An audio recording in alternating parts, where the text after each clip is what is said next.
Hey, it's Rob Weinberg, and on this channel, we empower people to take control of their futures through expert mortgage, financial, and real estate strategies. If it's your first time here, go ahead, hit that subscribe button, and don't forget to also get notified on all the new content we're putting out every single week. In today's lesson, we're going to be talking about why your pre-approval could be declined. And if you're watching this video, you're probably someone who's either getting ready to get pre-approved for a home, or you're actually just went through the process of getting pre-approved for a new mortgage to purchase a property. There's a lot of different reasons why your pre-approval might have not gone through. It might have gotten declined, and we're going to really break that down in our whiteboard lesson. So the main reason that you'll see pre-approvals get declined is going to be credit. All the different loan programs out there have different guidelines, different minimum credit scores. So if your credit doesn't meet the minimum, you will be declined. For example, some lenders have a minimum credit score, say 580 on an FHA loan. And if you come in applying for that FHA loan, but your credit score is only 550, then you'll be declined. The other reason the credit can affect the pre-approval is the contents of the credit report.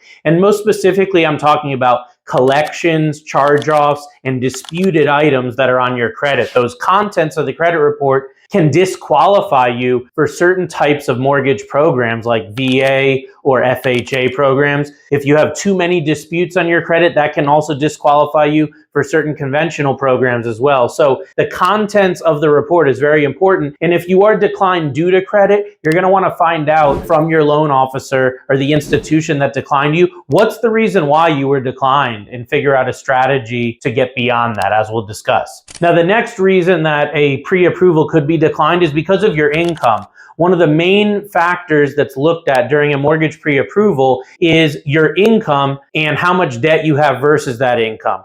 Now, we have to verify that income using pay stubs, W-2s. Some loan programs allow bank statements, and some also, for self-employed, will use tax returns to qualify the income. So if your tax returns are being used and they haven't been filed yet, or you owe a large amount of money to the IRS, that could potentially cause a decline on your pre-approval. If you're someone who's W-2 income or paycheck stubs and that's what you get, and you don't have your tax returns filed, it may not cause any sort of issue or hassle at all, because we don't use the tax returns for W-2 in most cases. The other thing that we're going to look at on your income is the debt to income ratio, which is the amount of debt you have versus the amount of income that you're bringing in. And if you have too much debt, after accounting for the new mortgage you're applying for, then you won't be approved. Your pre-approval will be declined. And a lot of the times I'll see this where somebody's already got a substantial amount of debt. You've got student loans, car payments, credit cards, and then you're coming in trying to apply for a mortgage in today's market that could be a few $100,000s or more.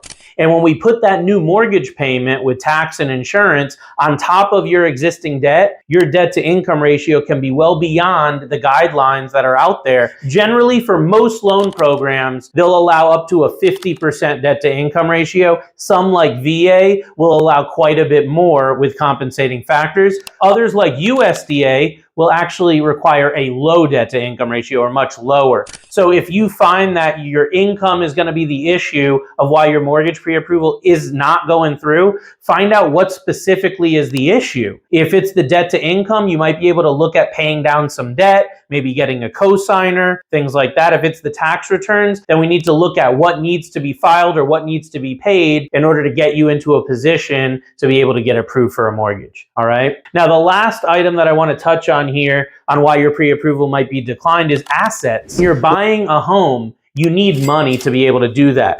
Even if you're applying for down payment assistance, you generally have to show that you have some sort of money in the bank to complete the transaction. What we call this in the industry is cash to close. This is the amount of money that you'll need for the down payment and closing costs and everything combined. So if you are someone that's applying for a mortgage and you're showing a bank statement and supplying your lender with statements, maybe you only have a few $100s in the bank or even a few thousand, yet you're going to need a lot more than that to complete the transaction for the down payment, the closing costs, etc. Well, your mortgage might be declined due to insufficient cash to close, meaning you don't have enough money to complete the transaction. Now, this is something that you're going to want to talk closely with your lender on, because you might not have the money now, but it might be coming from a tax refund or from somewhere else. Maybe you're selling something, etc. You might be getting a gift from family for that cash to close. This is why it's so important to work with a professional that can really walk you through all this, get the right information on the loan application to ensure that it's all being noted correctly on your mortgage. So cash to close, very important. The other thing is reserves. A lot of loan programs nowadays require reserves. And what reserves are is money that you need to show you have in the bank after the closing. So this is in addition to money you might need for down payment or closing costs. The loan program you're applying for might also require reserves.